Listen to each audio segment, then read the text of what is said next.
In the tapestry of American literature, there emerges a vivid thread, woven with humor, wisdom, and a keen insight into the human spirit. Journey with us as we explore the life and times of a literary giant, a riverboat pilot turned wordsmith, none other than the irrepressible Mark Twain.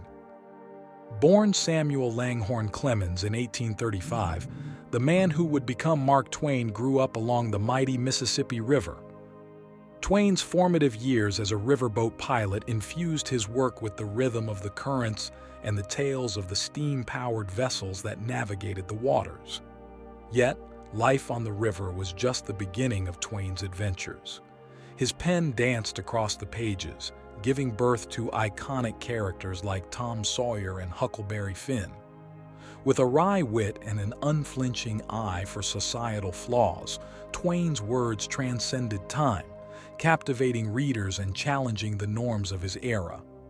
As we delve into the layers of this literary luminary, we'll uncover the complexities of Twain's life, from his travels around the world to his passionate advocacy for social justice.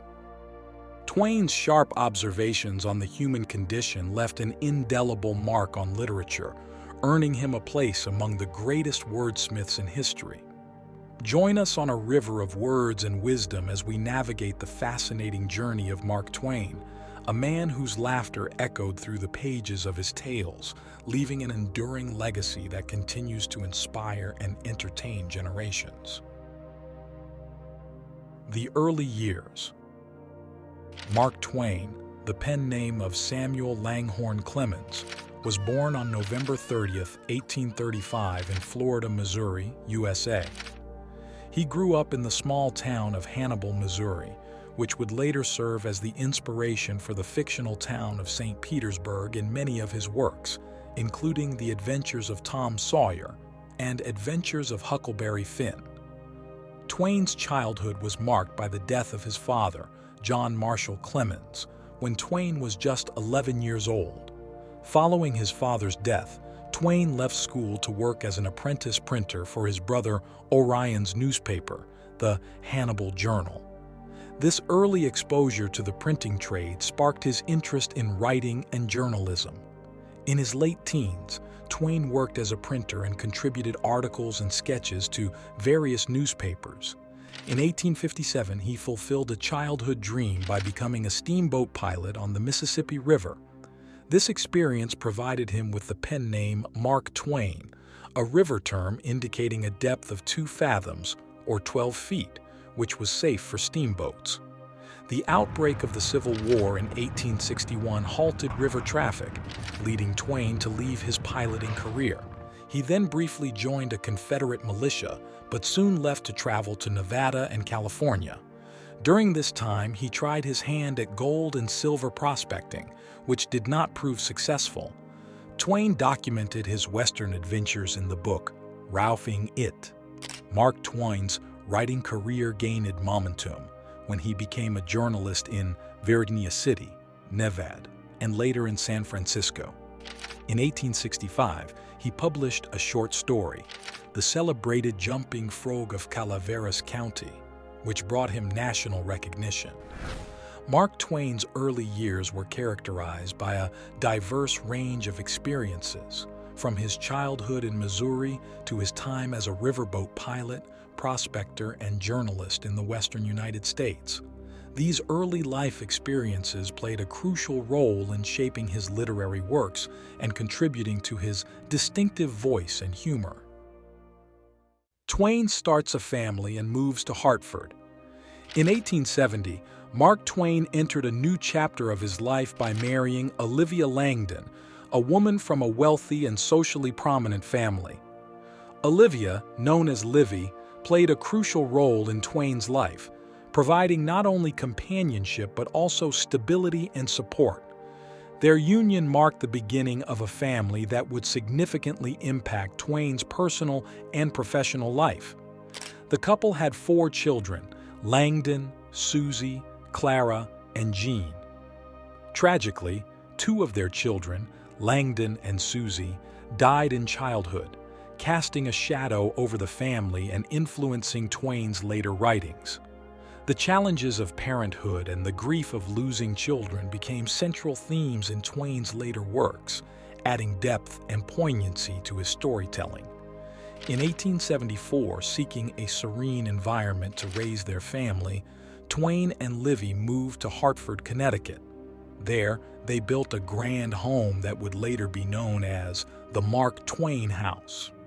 This move marked a turning point in Twain's career, as the tranquil surroundings and the support of his family allowed him to focus on his writing more intensively. Twain's time in Hartford was marked by a prolific period of literary output. It was during these years that he penned some of his most beloved works, including The Adventures of Tom Sawyer, 1876, and The Prince and the Pauper, 1881. The Mark Twain House became a hub of creativity, hosting gatherings with other prominent writers and intellectuals of the time. The familial and intellectual environment in Hartford not only influenced Twain's writing but also contributed to the establishment of his reputation as a literary giant in American literature. Twain writes his most famous books while living in Hartford. The late 1870s and early 1880s were the zenith of Mark Twain's literary career, and his time in Hartford played a pivotal role in shaping some of the most enduring works in American literature. With the idyllic surroundings of the Mark Twain house as his backdrop, Twain delved into storytelling with unmatched creativity. In 1876, he published The Adventures of Tom Sawyer, a novel that immortalized the adventures of a mischievous boy in a small town much like his own Hannibal. The book not only captured the essence of boyhood, but also provided a nostalgic and humorous reflection on Twain's own youth. Twain's literary prowess reached its zenith with the publication of Adventures of Huckleberry Finn in 1884.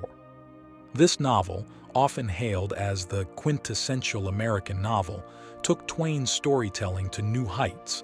Set against the backdrop of the pre-Civil War South, the novel explored themes of race, freedom, and morality through the eyes of the young protagonist, Huck Finn, and his runaway slave companion, Jim.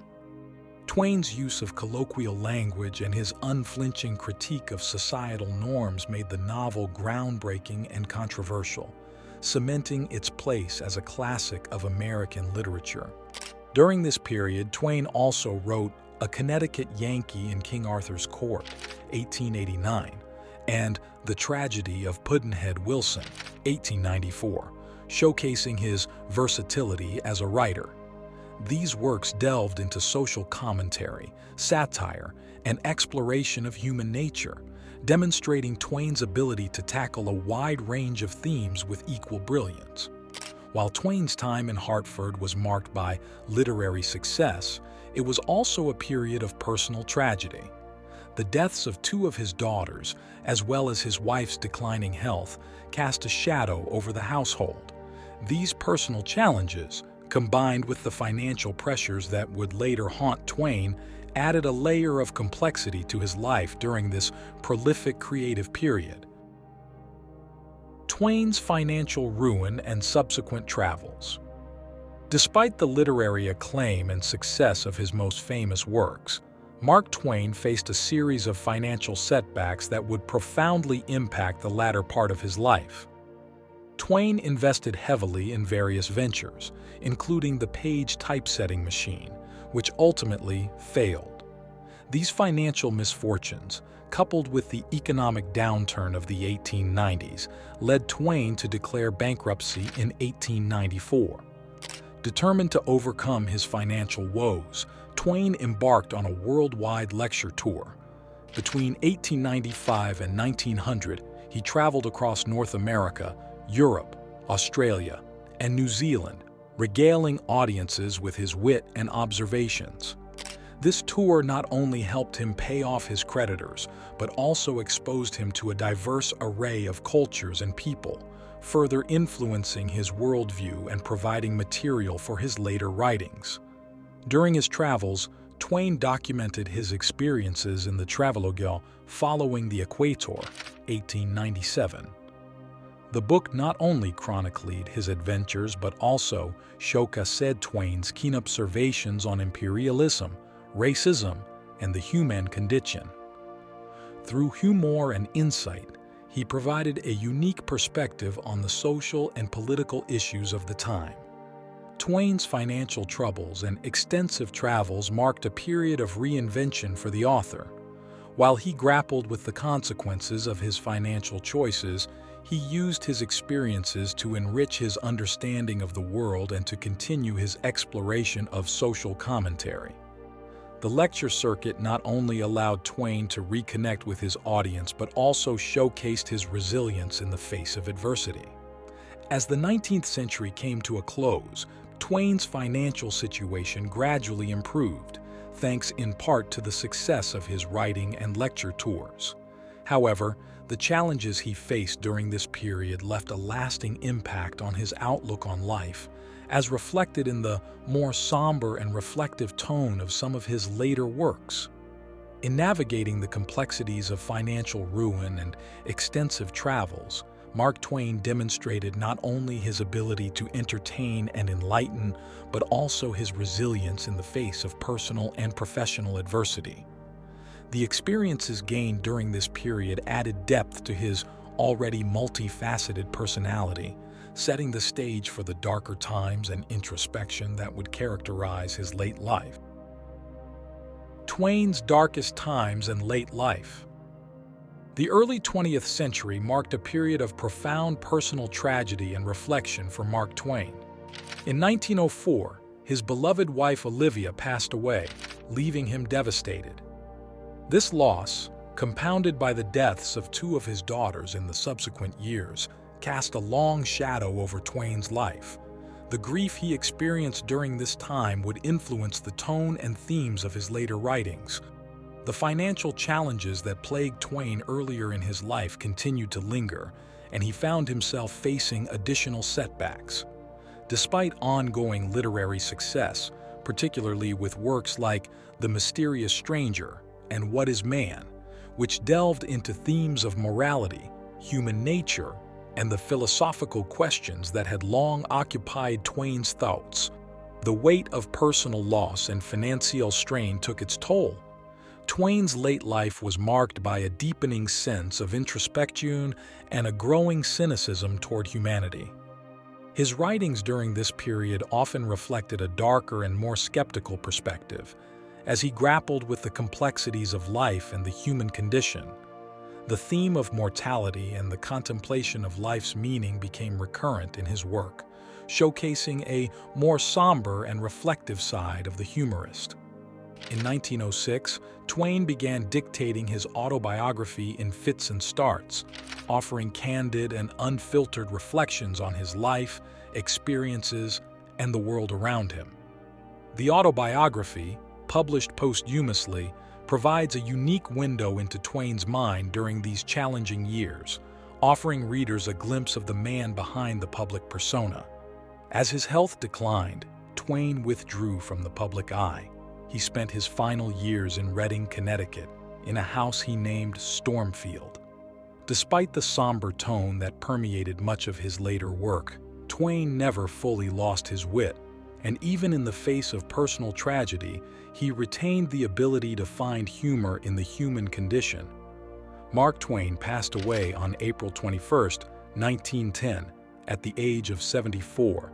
His legacy endures not only through his classic works, but also through the complexities of his late-life reflections. Twain's journey from the humor of The Adventures of Tom Sawyer to the introspection of his later writings reflects a life rich with literary achievement, personal triumphs, and the enduring resilience of one of America's greatest literary figures.